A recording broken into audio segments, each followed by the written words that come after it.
Hola, mi nombre es Jacqueline Montserrat Castañeda Tapia y por parte de la Universidad México-Americana del Norte y para la materia de radiología e imagen, hoy voy a abordar el tema de retroperitoneo. Bueno, como les comenté antes, hoy vamos a hablar acerca del retroperitoneo. Para empezar, vamos a hablar acerca de los temas que vamos a abordar, que son el recuerdo anatómico, las técnicas con las que podemos examinar esta área, que son el abdomen simple, el ultrasonido, el TAC, la cabografía, linfografía, la medicina nuclear y por último la ortografía. También vamos a hablar acerca de la semiología general de algunas patologías como son la presencia de líquido o aire o también las masas retroperitoneales. Bueno, para empezar vamos a hablar acerca del recuerdo anatómico en el que vamos a definir los límites y las relaciones. Entonces, ok, vamos a empezar hablando acerca del límite anterior que está dado gracias al peritoneo parietal posterior y el límite posterior que está dado gracias a la fascia transversalis. El límite superior va a ser el diafragma y el límite inferior va a ser prácticamente la pelvis.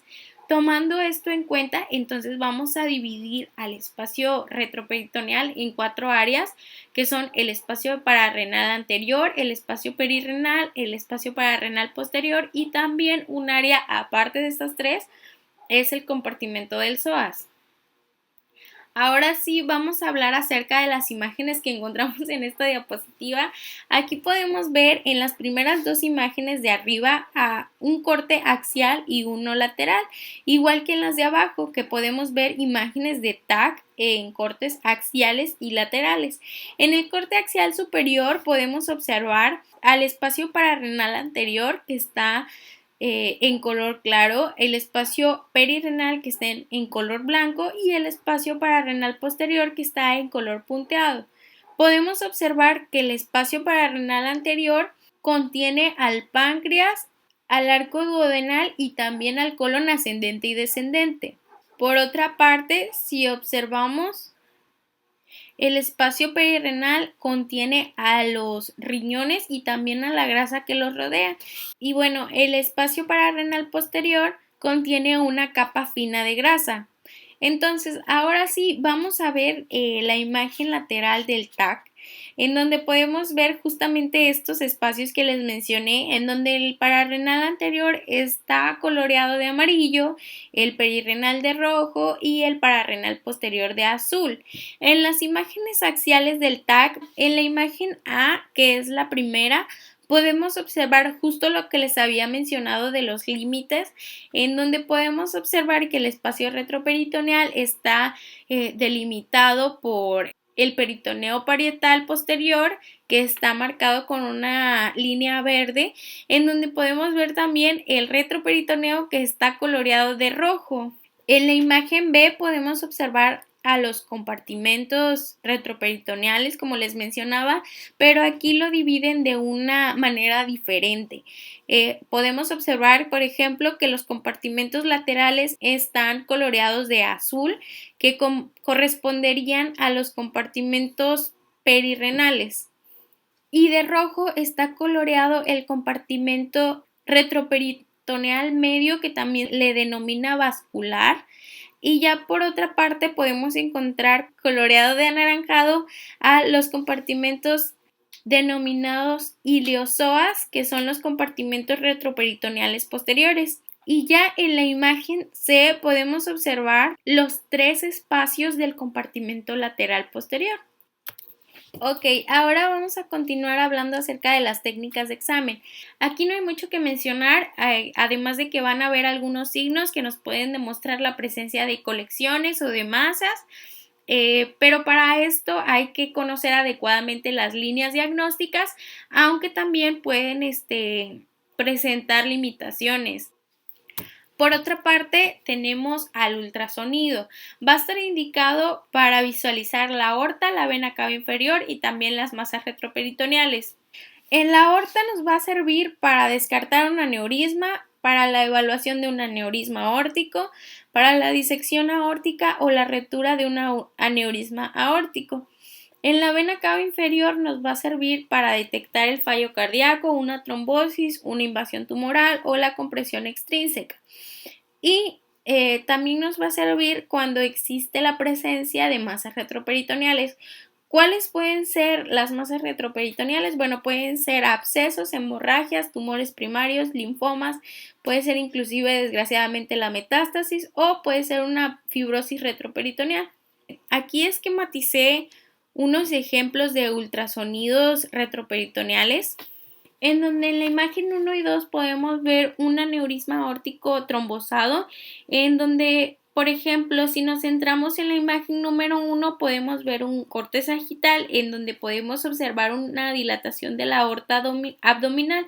Esta está marcada con unas flechitas gruesas y también podemos observar cómo esta tiene unas dilataciones en su interior, lo que dificulta el paso de luz. En la imagen número 2 podemos ver un corte axial en donde se reconoce realmente la luz aórtica, pero lo que nos llama la atención es la presencia de un trombo mural que presenta el aneurisma que estábamos viendo. También podemos visualizar a la vena cava y al hígado. En las imágenes 3 y 4 podemos observar a una hemorragia por aneurisma roto, en donde podemos ver corte sagital y axial. Podemos ver una aorta que está altamente irregular en su luz. Y bueno, casi por último, en las imágenes 5 y 6 podemos observar un trombo tumoral de la vena cava en un enfermo con hipernefroma. Por ejemplo, en la imagen 5 podemos observar un corte sagital que nos muestra un trombo en la vena cava inferior. También podemos visualizar a la vena porta y al hígado. Y en la imagen 6 podemos observar un corte axial en donde se puede ver un trombo parcial de la luz de la cava medial al riñón derecho. Y ya por último, en las imágenes 7 y 8 podemos observar la compresión de la vena cava inferior gracias a una adenopatía retroperitoneal. Bueno, ahora vamos a hablar acerca del TAC. El TAC va a estar indicado para visualizar la aorta, la vena cava inferior, los ganglios linfáticos, hemorragias también, abscesos retroperitoneales, tumores retroperitoneales primarios, fibrosis retroperitoneal, atrofia muscular retroperitoneal y también tumores óseos. Bueno, en la aorta, como en el caso anterior, nos va a servir para descartar o confirmar algún aneurisma roto, disecante o micótico. También nos puede ayudar a confirmar o descartar una infección injerto aórtico. Y en la vena cava, por ejemplo, podemos ver si existe alguna variante anatómica, si hay alguna trombosis localizada o inclusive una invasión tumoral. Por otra parte, en los ganglios linfáticos podemos observar si existen linfomas, si existen tumores testiculares o inclusive si existe alguna metástasis o algún otro tumor. Y pues bueno, también podemos ocupar el TAC si sospechamos de alguna hemorragia después de una biopsia renal, después de una ortografía, si es que existe alguna coagulopatía, vasculitis o inclusive si se ha consumido algún anticoagulante. También, como lo mencionaba, en abscesos retroperitoneales, tumores retroperitoneales primarios, fibrosis retroperitoneal, atrofia muscular retroperitoneal y también en los tumores óseos. Bueno, por otra parte vamos a hablar acerca de la cabografía. Aquí no hay mucho que decir más que está indicada en las enfermedades propias del vaso. ¿Cuál vaso? Pues la vena cava. Y bueno, por otra parte, la linfografía, aquí va a haber indicaciones fundamentales. ¿Cuándo? Pues para la detección de una metástasis en los ganglios subdiafragmáticos, detección de recidivas como guía quirúrgica, la determinación de los campos de radiación o inclusive como guía para una biopsia aspiración percutánea. Y la medicina nuclear. Bueno, aquí igual no hay mucho que mencionar, nada más. Creo que lo más importante es que la utilización del TS99 nos va a ayudar a la visualización de los vasos abdominales y que la utilización del GA67 nos va a ayudar a la localización de los abscesos. Ya por último, la ortografía, al igual que la cabografía, pues va a ser indicada para las enfermedades propias de este vaso, que es la aorta. Bueno, ya para terminar vamos a hablar acerca de la semiología general. Para empezar a hablar de esto, vamos a abordar la presencia del líquido. Puede estar ubicada en los 4 espacios que ya habíamos mencionado. Para empezar, en el espacio pararrenal anterior, ¿cuáles van a ser los hallazgos fundamentales? Pues va a ser la obliteración de los ángulos hepático y o esplénico, la conservación de la sombra del psoas, la conservación de la silueta renal, el desplazamiento lateral y superior del riñón y la grasa properitoneal que va a estar conservada. Y bueno, ¿cuáles van a ser las causas de las colecciones líquidas en este nivel? Bueno, puede ser una pancreatitis aguda, la perforación duodenal, la perforación extraperitoneal, un hematoma retroduodenal, una hemorragia de la arteria hepática o esplénica, o también puede ser una hemorragia espontánea. Hay que mencionar también que el 50% de las infecciones que son extraperitoneales van a estar en esta área. Por ejemplo, para mencionar algo, hay que tener en cuenta las causas dependiendo del órgano en el que se encuentre. Por ejemplo, en el páncreas puede ser la pancreatitis aguda, carcinoma o trauma. Hay que mencionar que aquí en el cuadro podemos observar que el trauma es una de las principales causas independientemente del órgano en el que se encuentre. Y bueno, para continuar vamos a hablar de la presencia de líquido en el espacio perirrenal. ¿Cuáles van a ser los hallazgos radiológicos que vamos a encontrar? Bueno, la pérdida de la definición de la parte inferior de la silueta renal, también el desplazamiento y a veces la rotación axial del riñón. Podemos observar la pérdida del segmento superior del psoas, la compresión extrínseca de la pelvis renal y uréter proximal, la fijación del uréter y el riñón, la extravasación del espacio perirrenal, o el desplazamiento de alzas intestinales contiguas o la infiltración de la banda del flanco. Por otra parte, van a haber signos secundarios que van a incluir a la escoliosis y a la restricción de la movilidad diafragmática o a los cambios basales pulmonares. En las radiografías también van a poder mostrar los siguientes hallazgos, que son la visualización de la cápsula renal desplazada o una colección líquida como tal. Puede también haber compresión y aplastamiento del riñón y un desplazamiento de las arterias capsulares. También podemos encontrar la alteración de alguna estructura y función del sistema colector renal. ¿Cuáles van a ser las causas de estas colecciones líquidas? Pueden ser líquidas o sólidas. Puede ser gracias a un absceso, a un urinoma, un hematoma, ya sea espontáneo por un trauma o inclusive por un aneurisma aórtico, o puede ser por una invasión neoplásica, por una hipernefroma o inclusive por otra neoplasia, sarcomas o lesiones suprarrenales.